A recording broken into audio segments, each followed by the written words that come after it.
홍콩 영화. 여러분은 홍콩 영화 하면 어떤 기억을 가지고 계시나요? 8, 90년대 극장가엔 항상 홍콩 영화가 상영 중이었고 TV, 광고, 잡지, 신문 등 수많은 대중 매체를 도배했으며 유명 홍콩 배우들의 시사회나 콘서트는 언제나 인산인해였죠. 주윤발이 사랑해요 밀키스를 외치고 왕조연이 크리미를 마시며 장국영이 투유를 부르던 모습이 남아있습니다. 홍콩 영화는 우리나라뿐 아니라 20세기 중후반 아시아 문화 중심에 있었으며 한때 그 위상과 영광은 지금의 헐리우드 그 이상의 영향력을 가진 문화 아이콘 그 자체였습니다.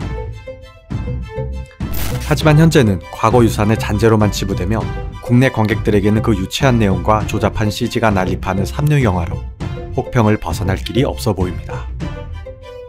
사람마다 취향과 선호도가 달라 홍콩 영화를 바라보는 시각과 관심도는 다르겠지만 아직도 어렴풋한 기억 속에 남아있는 잔상과 홍콩 영화가 주던 감성의 여운은 지금도 곳곳에 남아있습니다. 이처럼 영화 산업을 넘어 아시아의 문화였던 홍콩 영화. 어떻게 생겨나고 또 왜 몰락했는지 그 시작에서부터 근래에 이르는 변천사와 작품들을 총정리해보겠습니다. 같이 따라가 보시죠. 내용은 크게 시대별 발전 양상과 배경을 기준으로 주요 작품 및 대표 감독 및 배우, 추천 영화 및 감상 포인트를 말해보고자 합니다.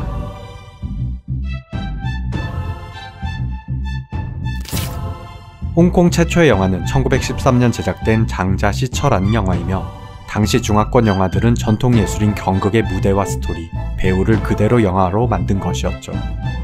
이 경극의 배우들은 영화 패왕별이에도 나오듯 어릴 적부터 학대 수준의 혹독한 훈련으로 연기는 물론 춤과 노래, 무술 등 다방면에 뛰어난 만능 엔터테이너로서의 역할을 하게 됩니다.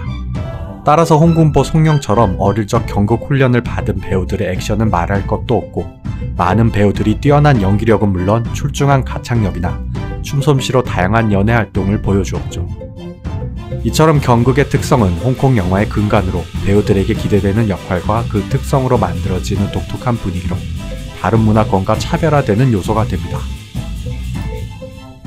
그리고 세계 1차 대전 이후 영화 제작 붐이 일며 우리가 익히 알고 있는 칼을 쓰고 날아다니는 이미지의 무협영화 초기작들이 만들어지는데 홍콩 영화 하면 가장 먼저 꼽게 되는 장르의 영화들이죠.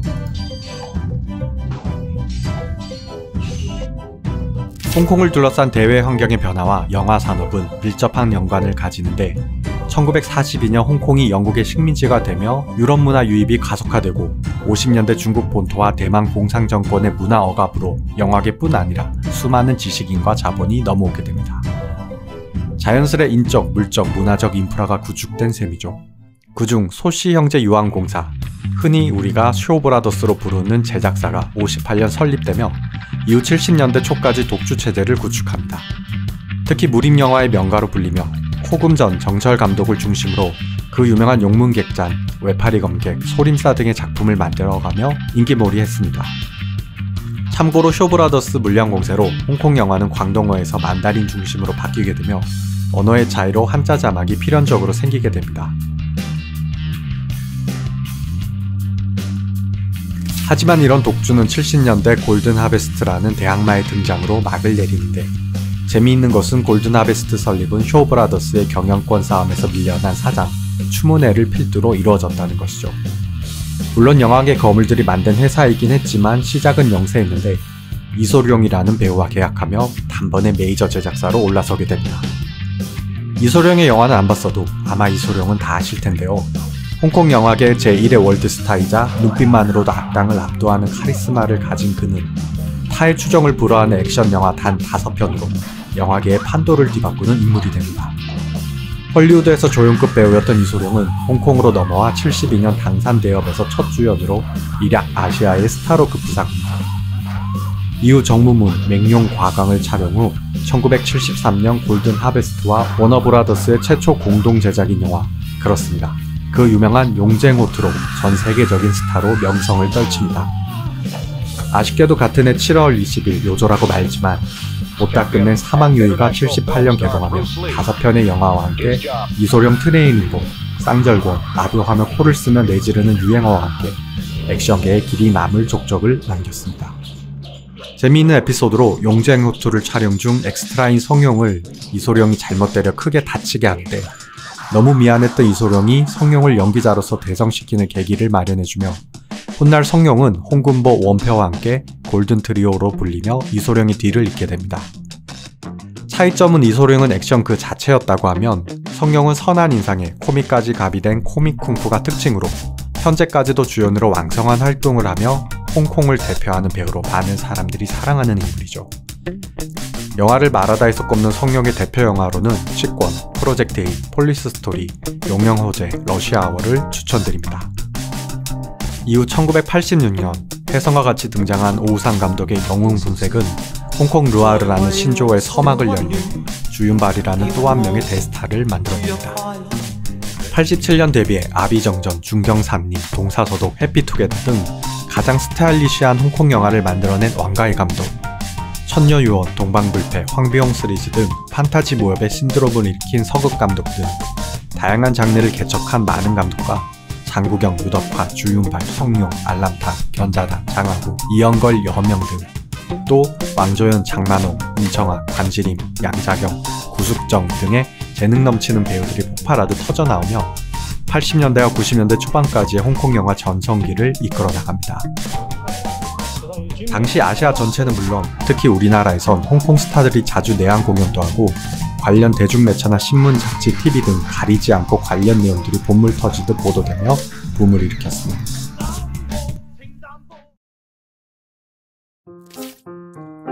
그러나 90년대 초반을 지나며 홍콩 영화 산업은 급격한 침체, 기나긴 몰락의 길을 걷게 됩니다. 홍콩 내에서도 1980년대 약 6천만 명의 연간 관객수가 90년대를 지나 2000년대 들어서며 2천만을 밑도는 수치를 보였죠. 진가신 감독의 천밀밀 등 홍콩 영화가 잠시 인기를 끌며 천장지구, 유리의 성, 친니친니, 화양영화 등의 좋은 작품들이 나오긴 했지만 이미 기울어져가는 영화계의 흐름은 바뀌지 않았습니다. 이런 홍콩 영화 산업의 몰락을 살펴보기에 앞서 성공 이유를 먼저 정리해보죠. 국제도시 아시아 관문이라는 명성답게 중앙권 남방의 광동 문화를 기본으로 유럽 문화, 미국 헐리우드 문화, 일본 및 소스 페라나칸 문화까지 다양한 문화들이 혼재하였죠. 이런 문화적 다양성은 홍콩 영화에 직간접적인 영향을 미치며 다채로운 영화의 배경이 되었습니다. 영국의 식민지 상황의 이념적 정치적 평가는 차치하고 문화 창작이라는 관점에선 제약이 거의 없었습니다. 또한 무협으로 시작된 장르가 쿵푸, 르와르, 코믹, 멜로, 액션, 판타지, SF에서 도박 및 강시물로 대표되는 호러, 심지어 에러까지 새로운 장르 개척은 물론 장르를 넘나드는 실험적 결합에 대한 끊임없는 시도는 홍콩 영화를 다양하고 풍부하게 만들었죠. 앞서 이야기한 중국과 대만에서 유입된 인적 자원은 물론 자체적인 배우와 감독, 훈련기관 역시 발달했습니다. 특히 1967년 설립된 TVB 민영 방송사의 배우, 감독, 작가훈련반, 신인가요제, 무용단 운영은 탄탄한 시스템과 교육 후 곧바로 드라마 등을 통해 경력을 쌓을 수 있어 수많은 가수와 배우들을 배출하는 토양이 되었죠. 이 시스템 출신 중 우리에게 잘 알려진 배우는 유덕화, 양조위, 주윤발, 주성치, 곽부성, 장백지, 매연방 등이 있고 감독들도 많지만 그중 왕가희 감독을 첫손에 꼽을 수 있죠. 이렇듯 다양한 문화적 인적 배경은 홍콩 영화를 아시아를 대표하는 문화로 이끌었지만 끝내 침체기를 맞이했습니다. 그렇다면 홍콩 영화 산업은 왜 1990년에 접어들며 침체기를 맞이했을까요? 쉽게 말해 앞서 설명한 장점들이 다 사라졌다고 말할 수 있습니다. 여기에 대한 자세한 이야기는 이어진 2부에서 말해보겠습니다. 홍콩 영화는 왜 그토록 찬란했던 영광을 잃고 역사의 뒤안길로 사라졌을까요? 한때 아시아뿐 아니라 세계의 위상을 떨친 홍콩 영화. 이번 영상에서는 일부 홍콩 영화의 부흥에 이어 홍콩 영화 몰락에 대해 말해보겠습니다. 우선 그 무엇보다 중요한 홍콩 영화의 특징. 홍콩 영화는 정부 지원이나 스크린 쿼터 같은 보호 정책이 전무한 철저한 상업주의를 바탕으로 만들어진 상업영화라는 것입니다. 즉, 어떤 가치에 앞서 돈과 직결되는 흥행성이 가장 중요한 산업이라는 것이죠. 또 자본주의의 모든 것이 그러하듯 최소의 투자로 최대의 수익을 얻는다는 것은 상업영화가 가진 양날의 검과 같은 가치입니다.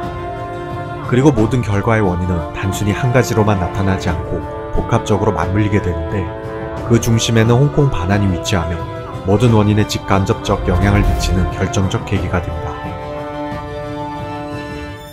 1984년 12월 19일 영국과 중국 간의 홍콩 반환에 대한 협정이 체결되었고 1990년대가 되며 그 날짜는 점점 가시거리에 들어오게 됩니다.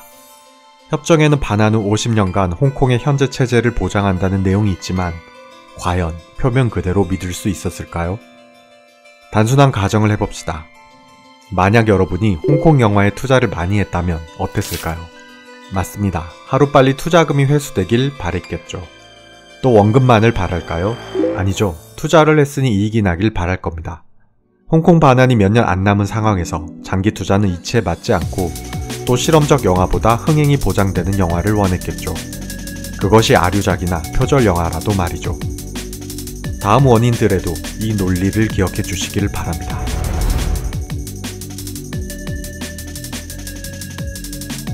많은 사람들은 홍콩 영화의 질적 저하를 침체의 주 원인으로 봅니다. 이는 반은 맞고 반은 틀린 이야기죠. 영웅 본색이 흥행하자 이를 모방한 르와르 영화들이 속출하고 주윤발은 비슷한 배역만 맡아 영화만 찍게 됩니다. 천녀유언이 흥행했을 때 왕조연도 마찬가지였죠. 하지만 이런 배우 겹치기나 아류작들의 만연은 90년대만 있었던 것이 아니라 그 이전에도 성행했습니다. 문제는 더 이상의 실험적 투자가 없었다는 점. 홍콩 영화의 발전은 항상 이전 장르를 탈피하며 이루어졌습니다. 경극에서 무협, 다시 쿵푸 액션, 코믹, 르와르, 판타지 등등 항상 그랬던 건 아니지만 장르를 뛰어넘는 혁신적 영화는 큰 흥행과 수익을 가져다 주었죠. 그런 작품이 나올 때마다 영화계는 크게 성장하였죠. 90년대 홍콩 영화의 가장 큰 문제는 새로운 장르와 이전에 보지 못한 파격적 영화에 대한 투자를 주저한 데 있습니다. 그럼 이 투자처의 성향을 한번 알아보죠. 홍콩 영화계의 큰손, 수많은 투자금의 출처는 대부분 그 유명한 사마페 및 여러 조직들의 검은 돈이었습니다. 심지어 주성치 왕후 홍군보 등은 사마페 간부라는 유머가 돌기도 했으며 대부분의 유명 배우들은 본인의 안전을 위해서라도 특정 조직의 연주를 가지고 있었다고 하니 영화계와 조직의 관계는 표면에 드러나는 것 이상이었습니다. 일례로 왕가희 감독의 1990년 아비정전이 금마장과 홍콩 금상장 감독상을 수상하며 혹평을 받지만 전편 열흘 남아 다르게 흥행에 참패하게 되며 사마페는 큰 손실을 보게 되는데 이때 왕가희 감독을 손봐주려 한다는 소문이 퍼지기도 했으며 실제 왕가희 감독도 이런 간섭에 벗어나기 위해 따로 제작사를 만들지만 자금난에 시달리게 되는 등 그 명성이나 지위에 비해 영화계의 영향력이 미비했습니다. 이처럼 조직에 의한 개입은 반환 시점이 다가갈수록 더 심해질 수밖에 없었기에 잦은 배우 겹치기나 아류작 남발은 어찌 보면 시대적으로 불가피한 반복론이었겠죠.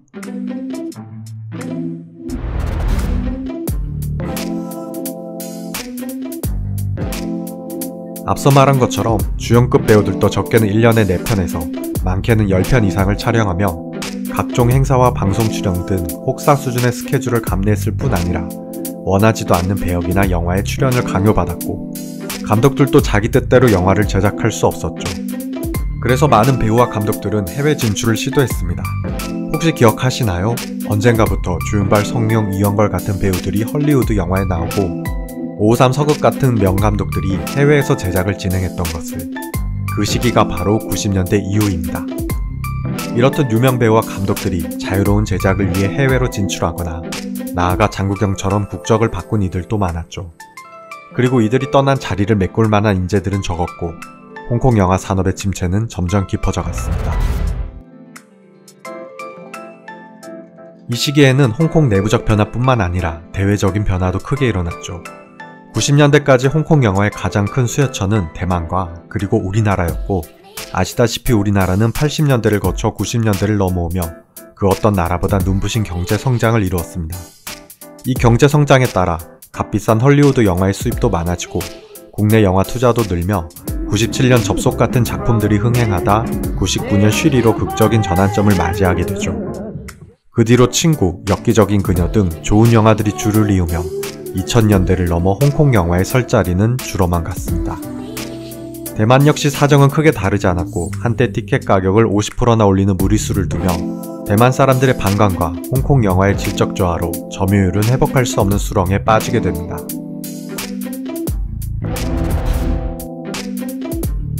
홍콩 영화는 초기부터 700만 규모의 자국 시장보다 수출을 기반으로 한 산업이었죠. 90년대 들어 해외 영화 수입을 전면 금지하던 중국의 정책이 변하며 점차 개방을 하게 되는데, 현재는 북미 이상의 세계 최고 영화 시장을 형성하기에 헐리우드 영화조차 제작 시에는 중국 시장의 눈치를 보고 있는 실정이죠. 홍콩 영화 역시 중국 시장으로 방향을 틀어 양적인 면에서 성장을 이루지만 질적으로는 제한적인 계기가 됩니다. 실례로 2016년 주성치 감독의 미인어가 관객수 1억 명, 흥행수익 6천억 원 이상을 기록한 데 이어 전랑2는 약 1억 9천 관객에 1조 원의 역대 수익을 기록하는데, 규모의 경제로는 감히 비교가 되질 않습니다. 당연히 중국 자본이 90년대 말부터 홍콩 영화계를 집어삼킨 결과로 대부분의 인재와 인프라가 넘어간 상태죠. 심지어 주윤발, 유덕화 같은 광동어로 연기하던 배우들도 현재는 보통화를 쓰며 연기할 정도입니다. 그런데 이런 양적 성장이 왜 문제가 될까요? 그건 바로 다양성이 사라졌다는 데 있습니다.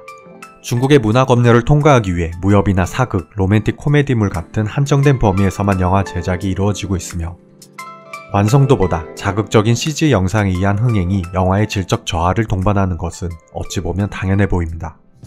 간단히 정리하자면 이렇습니다. 1940년대 이후 급속한 발전을 하며 7, 8, 90년대 초까지 찬란했던 홍콩 영화는 1997년 홍콩 반환을 기점으로 그 영광을 뒤로하고 현재는 중국 영화 시장과 자본에 흡수되어 버렸습니다. 2002년 무간도를 끝으로 더 이상 홍콩 영화의 미학을 보여준 영화는 없고, 아마 한동안, 아니 2번 다시는 그렇게나 홍콩스러웠던 영화들, 작품성과 흥행성 모두 겸비하며 너무나 감성적이었던 영화는 볼 수 없겠죠. 물론 동북아 루저들의 별로 불리며 90년대 몰락기에도 홀로 찬란했던 주성치 감독 겸 배우가 있지만, 이 이야기는 다른 영상을 통해 자세히 들려드리도록 하겠습니다. 마지막으로 몇 가지 분류를 통해 장르별 홍콩 영화 추천을 드리겠습니다. 홍콩 영화를 처음 접하는 입문자 분들에게는 이런 영화를 추천드립니다. 우선 가볍게 시작하시기를 권하며, 코믹 액션은 역시 성룡의 폴리스 스토리, 흔히 말하는 병맛이지만 너무 오래되지 않은 작품 중엔 주성치의 콩포어스, 멜로는 주제곡마저 너무나 감미로운 여명 장만옥의 천밀미, 무협 판타지는 역시 이 두 작품, 중성적 매력이 인상적인 임청아와 이영걸의 동방불패, 이런 귀신이라면 무엇 하나 아깝지 않을 미모의 소유자 왕조영과 장국영의 천녀유언 시리즈, 르와르는 홍콩의 마지막 자존심, 르와르의 교본, 양조위, 유덕화의 무간도. 여기서 한 발 더 나아가 조금 오래되었거나 혹은 덜 알려졌지만 추천드리는 영화로는 이소룡의 용쟁호투, 무협의 고전 임청아 장만옥 견자단의 식용문객잔, 멜로의 재해석 유덕화 5천년의 천장지구, 티격태격 천진난만한 사랑 금성무 곽부성 진해림의 친니친니, 누아르는 역시 주윤발의 영웅본색입니다. 그리고 조금 어렵고 사람마다 호불호가 크지만 홍콩 영화의 진수는 역시 왕가의 감독 작품들로 남자들의 사랑도 아름답다는 것을 보여준 장국영 양조위의 해피투게더, 이별로 완성되는 사랑 양조위 장만옥의 화양연화, 그의 슬픈 죽음이 떠오르는 장국영의 아비정전. 그중 영화를 말하다 강력 추천작은 역시 최고의 홍콩 영화 긴말이 필요치 않은 임청아 금성무 양조위 왕페이 주연의 중경사님. 결코 보이는 것이 전부가 아닌 알고 보면 최고의 명작 주성치의 서유기 월광보합 설리개연, 이렇게 보시기를 추천드립니다. 여기까지 영화를 말하다 머프였습니다. 月亮代表我的心，你问我爱你有